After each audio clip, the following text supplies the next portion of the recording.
Good morning, everyone. Welcome to the Monday, September 22nd, 2014 meeting of the Lewis County Board of County Commissioners. We have a quorum. All three members are present, and I'd like Commissioner Schulte to lead us in the flag salute. Please stand. I pledge allegiance to the flag of the United States of America and to the republic for which it stands, one nation under God, indivisible, with liberty and justice for all. I move that we approve the minutes of September 15th, 2014. Second. Motion made and seconded to approve the minutes of September 15th. Are there any additions, corrections, deletions? All in favor signify by saying aye. Aye. Aye. Opposed, nay. Motion carries. We have one agenda item that is very important to us, and we're going to go down to the podium down front.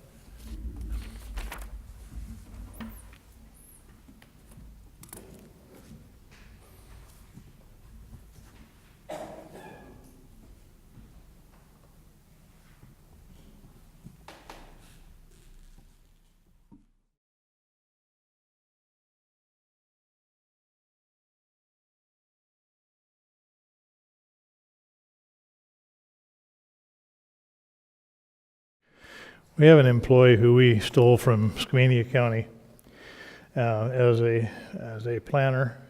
She has formerly served as the planning director at Skamania County and has done outstanding work, and we didn't really realize, I don't think, how outstanding an employee we were getting when we got her, although Lee had told us she was. A couple of comments from people that she's worked with over the years. And this is in regard to Karen Witherspoon. Mike Koulis, the Douglas County Director of Land Services and Secretary Treasurer of the Washington State Association of County and Regional Planners, says Karen has just completed 2 successful years as President of the County Planning Directors Association. Karen's service to our association and the county family started long before that. It may be simplistic to say that not all counties are the same. Well, not all county planning directors are the same either. As our association worked to assist the county commissioners, we had to work toward agreement among ourselves on the best approaches for the whole. Karen, soft-spoken to be sure, has been a valuable contributing member to our discussions, accurately reflecting the values of her community while representing good planning practice. On a personal note, as probably the longest-serving county planning director in the association, and certainly the oldest, I am appreciative of my association with Karen for many years. Easy to contact, comfortable to talk with, even-tempered during stressful times, and quick to smile otherwise. Karen has always been a joy to visit with. I wish her the best and look forward to our next meeting. And from Gary Christensen, Skagit County Planning and Development Services, as the recently elected president of the Washington State Association of County and Regional Planners, and having worked with Karen over the years at the state and regional level, I want to thank Karen for her years of service to the planning profession and making our communities a better place to work, reside, and play. Karen has dedicated herself to these principles during her entire professional career, and I look forward to continuing to work with Karen on these important community issues in the months and years ahead. Congrats to Karen. So we are presenting Karen today with this award. Thank you for your positive leadership as president of the Washington State Association of County and Regional Planning Directors from 2012 to 2014. So, Karen. Come on up and have a picture. Congratulations. You need to hold that in front of you so they can take your picture. You hold it in front of that purple shirt and it'll come out really well.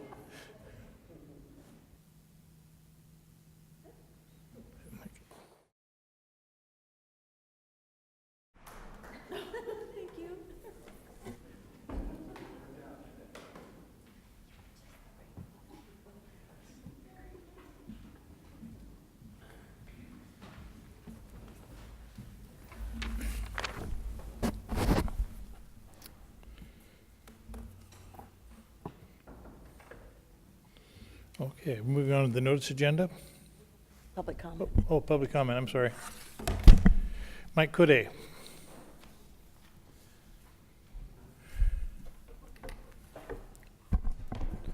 Mike Coude, 78 Northeast Washington Avenue. Good morning, Commissioners. Thank you for your continuing service to the community. I'm here for the third week to ask questions and seek answers about the county financial record system. First, I want to share some information that I received from Grant County Auditor Dave Firebaugh, and I'll just quote his email to me. I asked him about how Dynamics was working in Grant County. On September 9th, he said, Grant County currently uses Microsoft Dynamics GP for all its accounting and budgeting functions. We're currently in the process of removing all of the Diamond products from the system and are currently working with ASI. We did have to make changes in our old processes and reporting when we changed from our old system to Dynamics GP, and have additional changes as we undo the Diamond products. I asked Mr. Firebaugh a few questions about what they were doing with the Diamond products and why they were switching to Dynamics GPI or GP. What I said to him is, so it sounds like Dynamics GP works fine for Grant County, but I'm confused about undoing the Diamond products. I understand that Diamond helped Grant with the install and setup as ASI did in Lewis County. So when you say you have to undo the Diamond products, does that mean that the Diamond install and setup failed? Did Grant County need to hire more help or work out problems related to the Diamond install and setup? I understand that the county financial software system is a pretty complex system, and nothing is easy with this kind of upgrade. Mr. Firebaugh responded, the change to ASI is a matter of support, which we did not get from Diamond. Then we went to ASI. We are having to remove all the Diamond programming and replace it with the ASI programming so that they will support the entire system. Also, we made a major decision when we switched to GP because Microsoft did not have the reporting set up for GAAP accounting. Parenthetically, not that it cannot be developed. So we switched to reporting to the state on a cash basis to save time and dollars. Also, an item that we had to change was the configuration of the bars numbers to allow GP to function. The treasurer in Grant County is not part of the GP system, which means we do a download from the treasurer for revenues. It is hard to give a complete overview of our system in an email, but if you have the time to visit Grant County, we would give you a complete walkthrough of our accounting system. So I don't have the time, unfortunately, to go to Grant County, and I'm not sure I would understand their system if I had the walkthrough, but I did want to share that it does sound as if Grant County thinks this is working.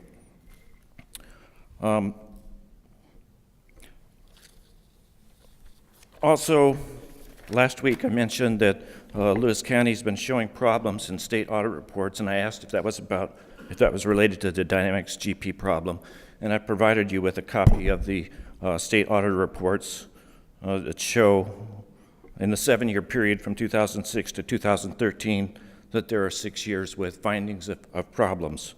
I believe 2010 and 11 were clean. I believe 2013 is clean. But overall, it looks like a kind of a litany of errors in our accounting. And it makes the county kind of look like the gang that can't count straight. I realize that the commissioners only supervise county employees, but I wonder if the commissioners are satisfied with the Dynamics GP process and also with these state audits.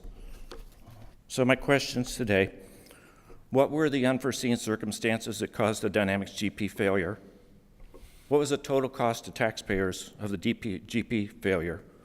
We paid out $1.1 million for a system that failed, but there must have been additional costs, internal costs for recovering from the failure. What financial system is the county now using? How much did we pay, and who did we get to pay to put us back on that system?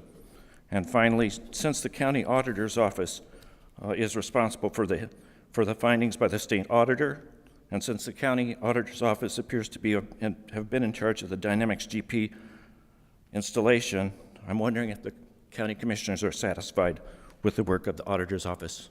Thank you. Do you have copies of what you just? Pardon? I don't have a. Do you have copies of your copy questions? What you just asked, the questions? No, but I can provide that. Well, thank you, and I will make one brief comment. We too have been in contact with people in Grant County, and they have many of the same problems that we have with Dynamics. They haven't worked them all out yet, and they are concerned that it's not going to work for them either. There are other people in that office who have great concerns over whether it's going to work or not. So it's not all, and by the way, I believe they paid well over $2 million for what they've got so far. So when we elected to fish or cut bait, so to speak, and abandon the installation, and until we're assured that something better is going to come along, I don't have any regrets of doing so. It was just one of those things that we needed to do to make sure that it's not meeting our expectations, and won't at this time until they use some patches and work with it. And we'll continue to try to make something happen, but at this time they don't have the proper stuff. And by the way, Grant County, as you noted, is working on a cash basis, and we're an accrual basis, totally different packages. So just to let you know that that's where it's at with that.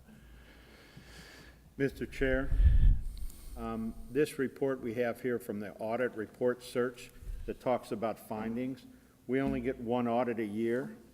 In 2008, there were 3 audits, 2 accountability and financial and federal. 2009, there were 3 audits, 2 financial and 1 accountability. I suspect that this search is more than just Lewis County government, that it may be all audits done in Lewis County, because we don't have that many audits a year. So there's a problem with the data on this search results. I don't remember this many findings. So I think this report is flawed.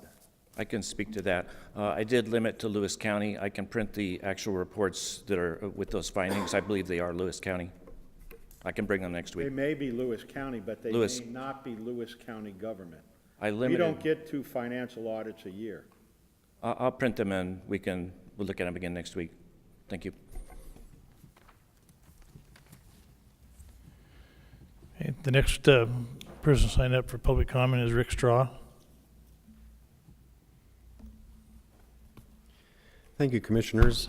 I'm Rick Straw from the Matrix Coffee House here in Chehalis, but today I'm representing a local organization called the Coalition of the Living, and we are involved in trying to stop and or mitigate the flow of explosive crude oil through our community for export to other countries and other places, putting at risk not only the environment of the Columbia River, but of every town from here to where the railroad takes a turn to go out to Grays Harbor to be exported, as if their plan is put through, to not where, and we get absolutely no economic benefit from that transportation, but we have to have all the risk.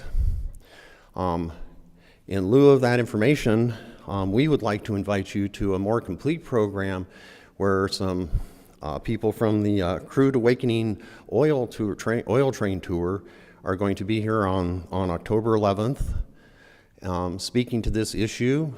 And just to lighten up the issue, we will also have a very fine musician who will be playing some music for us. And I should mention also, prior to this meeting at 7, we will have Jeff Miller, who will be making a presentation on distributed community solar, which is another project that we're happy to be working on. The plan for that, I'm sure Jeff will give you more detail than you can handle at a time. Also, some concerned citizens have donated. If you look on the back of, I know Commissioner Fund. Yeah.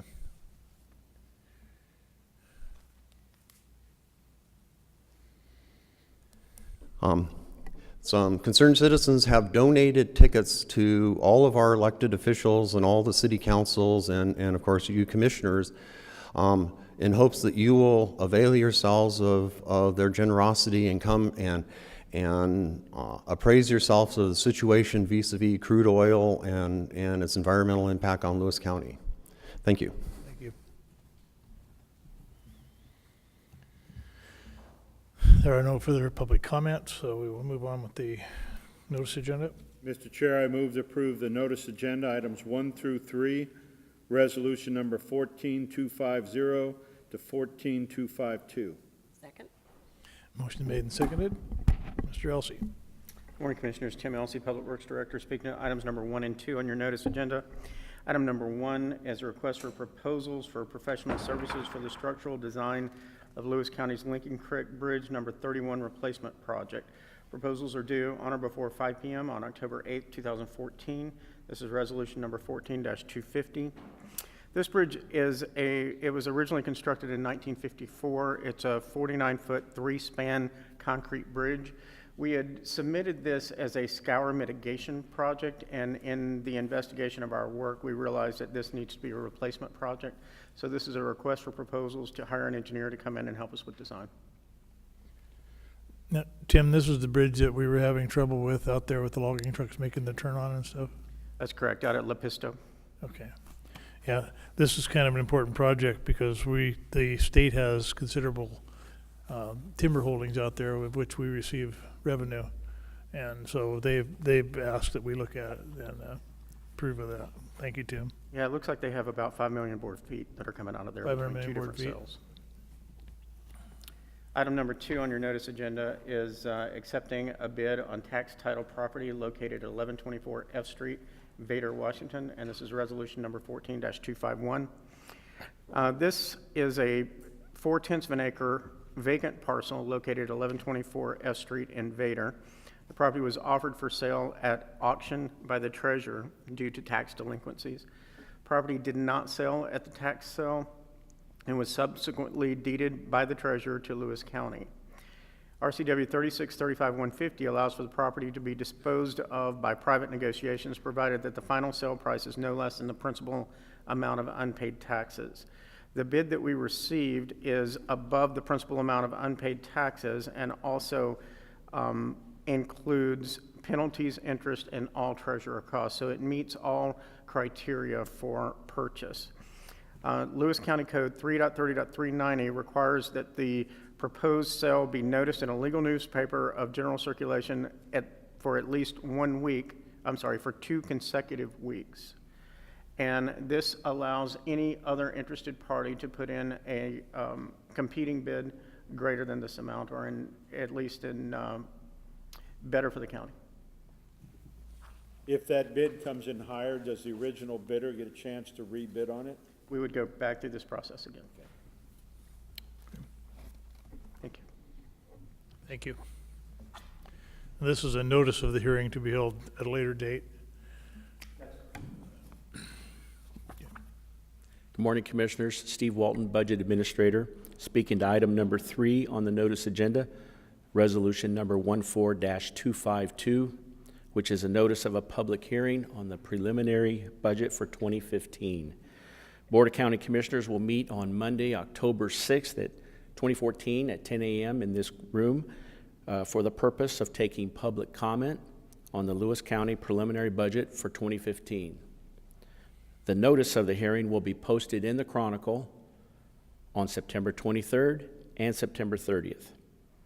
Copies of the 2015 preliminary budget will be made available at the respective campuses of Centralia Community College in Morton and in Centralia, and also in the county libraries in Packwood, Salcombe, Mountain View, Winlock, Chehalis, and Centralia, and also here in the budget office anytime after September 24th, which is Wednesday.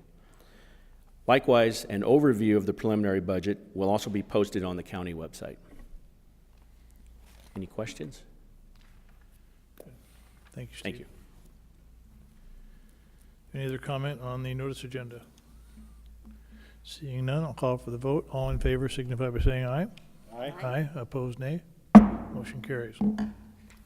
Move that we approve the consent agenda, items 4 through 7, resolution numbers 14-253 through 256. Second. The motion made and seconded. And the first item is item number 4, resolution 14-253 is our weekly budget, our warrants approval. There are 165 regular warrants to be approved in the amount of $790,517.60. Sheriff? Good morning. Sheriff Mansfield here to speak to Resolution 14-252. On Wednesday, September 17th, the LEPC, which is our local emergency planning committee, met and voted to submit 2 names to the BOCC for consideration of appointment. One of those names is myself for the Community Emergency Coordinator. The other is Stacy Brown as my alternate. And the resolution accurately reflects these proposed appointments. The designations of the positions are a requirement within our hazardous materials emergency response plan under emergency support function number 10, and also under federal requirements under SARA Title III and the EPCRA Act of 1986. Duties are pretty basic, and this is in regards to actually replacing Ross McDowell, who left earlier this year. And the duties include receiving information from 911 of spill incidents, properly activating the response plan, and coordinating emergency materials training and planning. Thank you, Sheriff.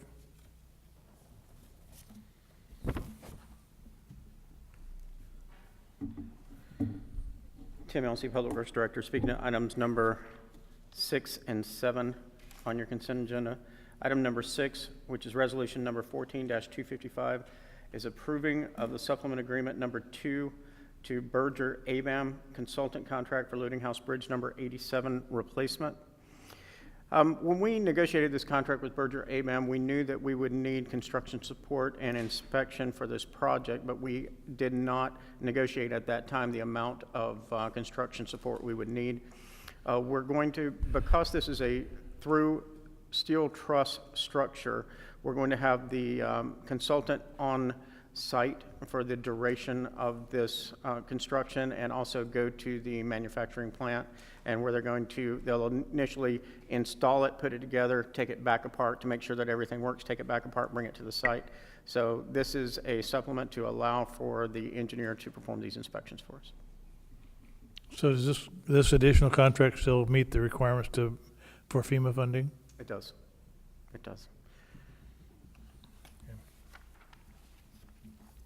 Item number 7 on your consent agenda is resolution number 14-256, and that is approving a funding agreement between the U.S. Department of the Interior, U.S. Geological Survey for the operation and maintenance of stream gauging stations in the Chehalis and Cowlitz River basins. This year, we are paying a little bit less than we have in previous years. In previous years, we've paid $61,516. This year, we're asking for approval to spend $44,430. For the total cost for the maintenance of these gauges is $102,360, and the USGS is picking up $57,930, which is 57% of the total cost. So although we're asking for less money this year, next year we will be asking for the $61,000 again. The reason being that the Doty gauge has not been constructed at this point. USGS is picking up more of the cost of some of the other gauges, but the county will be asked to pick up more of the cost for the Doty gauge in the future. So we will be right around that $62,000 again in the future. But this year we're requesting $44,430. Tim, I just one quick question. What is involved in the annual maintenance of a gauge?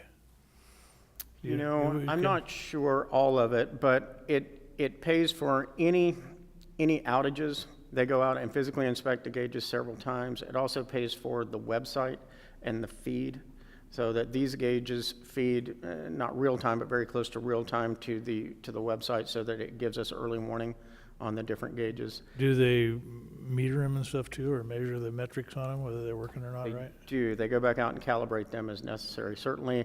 And we actually have one that's going to be recalibrated at the mouth of the New Wacom, because we notice that the readings are a little bit off from what we see and what's actually happening in the field. So we're working with USGS we'll put the surveyors out there, and then they'll recalibrate the gauges. Thank you. Thank you. Any other questions on the consent agenda? Hearing none, I'll call for the vote on the consent agenda. All in favor signify by saying aye. Aye. Opposed, nay. Motion carries. Mr. Chair, with no further business, I move we adjourn. Second? Motion made and seconded to adjourn. All in favor signify by saying aye. Aye. Opposed, nay. We are adjourned.